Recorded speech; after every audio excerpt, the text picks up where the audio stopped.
When the Constitution was drafted, the founders divided the federal government's powers between the legislative, judicial, and executive branches.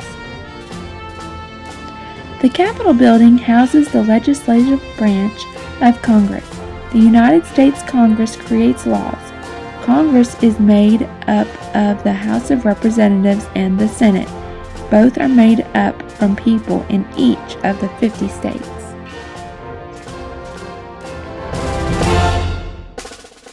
There are a total of 435 seats in the House of Representatives.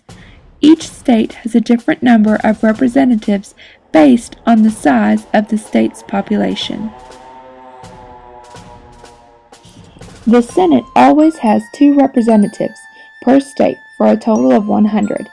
Voters elect 2 senators from each state regardless of the state's size. The Senate and the House of Representatives work together, but they have different powers. The House of Representatives and Senate can introduce bills that can become laws. The House of Representatives can introduce bills that concern government spending.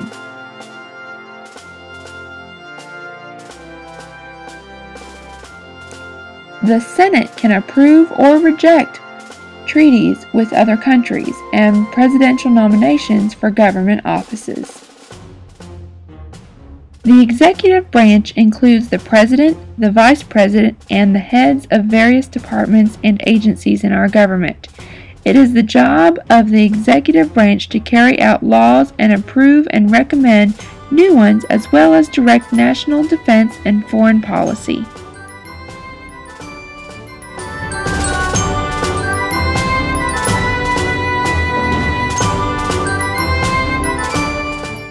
The President also serves as the Commander-in-Chief of the Armed Services. The President has the help of many advisors who are called cabinet members. The cabinet members assist the President in making decisions on policy issues such as foreign affairs, defense, agriculture, labor, and education.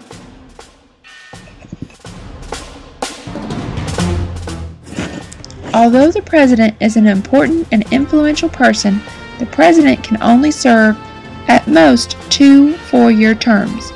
At the end of each 4-year term, an election is held to elect or re-elect the President.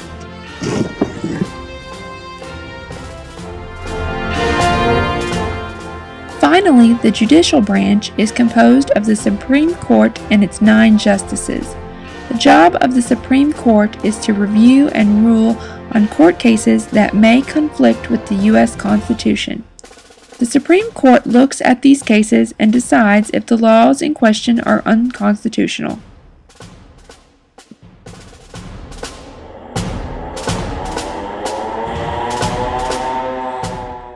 Supreme Court justices serve for life.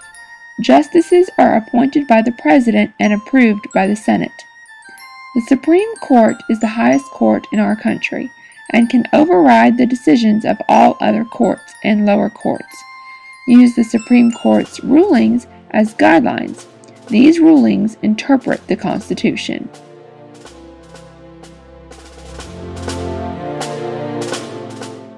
The 3 branches of government are designed to be held together by a system called checks and balances.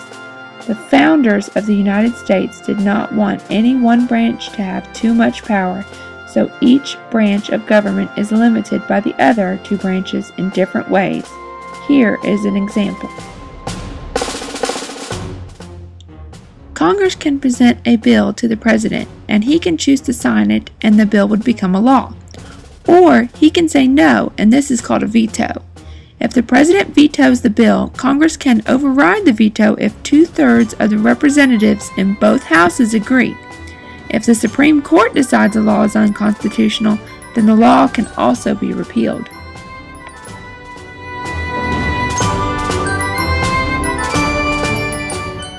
The system of checks and balances ensures that the government makes changes only when many people agree on that change, and that no one part of the government has the power to make decisions without the oversight of another.